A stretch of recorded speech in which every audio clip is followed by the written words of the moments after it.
generally, we usually spend about 15 to 20 minutes on it once a week.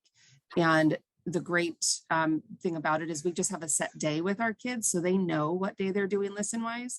And when they come into class, we have the picture on the screen, just the picture of what today's podcast is about. So it sparks their interest and they come in, and then it's like, okay, what do you think today's podcast is about? Just what do you see? And they start talking about what they see and they get all excited. What do you think about it? What's the mood of this picture? How does it make you feel? Why are you saying that? Find context for what you're saying. And they'll talk about, if it's a picture of a gorilla, they'll talk about where in the world we might find that gorilla before we segue into the Jane Goodall lesson. Whatever topic kids are working on, whether it's graffiti or whether it's animals in captivity or whatever it might be, teachers can go into Listenwise and search for those topics. And I used it for the last 2 years and was always able to find podcasts that tie in perfectly with any subject. Often it came up in current events, which made it more interesting for kids because it's relevant, because it's happening, in recent times. In the beginning of the year, it was a lot of hand holding. We did the first 3 to 4 lessons all together as a class, projected on the board with the language supports in terms of the text. In the beginning, it was taking 20, 25 minutes. But now after we go over that introductory picture, it's on their agenda and they know to knock it out in less than 15 minutes.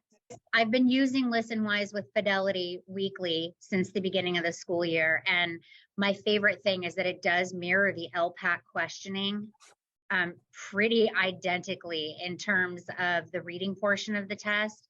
I also really love it because we are still dealing with COVID learning loss. And so when we look at those ELD lessons and we do use the linked resources there, including the videos, it's providing background content that we would have given in the class and weren't able to do.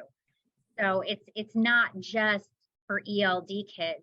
The ELD lessons are written in such a way that the scaffolding is intense for learning loss. When I was using Listenwise, they didn't have those ELD videos yet, and I love them that they've been added. They're fantastic. But what I did on the teacher version, you can pull up the picture, and then as you scroll down, there's a whole paragraph that gives you an intro, some background on the podcast. And I would have the kids, we would go through and read that out loud together. And so then talk about okay, so do we understand what the podcast is going to be about before the kids dive in? On the quizzes, the 4 questions, the first one is usually one that says, it's a question they have to listen to get the answer to. Like, at what age did so-and-so go to his first lighthouse? And so that we read that ahead, like, all right, what are we listening for? And that really helps them get ready for the LPAC test, where they have to know the questions ahead of time so that they can be listening for what they're supposed to answer. The second question is always, there's always a main idea question. What's the main idea? And it gives them an excerpt again. There's always a question defining vocabulary and context, and there's always an inference question, and which we know inference is a huge skill that they need to be working on. Over time, you do want to remove the transcript, because for getting ready for the LPAC test, as you get further into the year, and when you remove the transcript, it also removes the option for it to be slower. So they'll be getting the full speed, because on the LPAC, they can't slow down the audio either. So as they get more comfortable with it, you want to remove that and practice it together as a whole class and then on their own, so that they're just having to listen, just like on the LPAC test.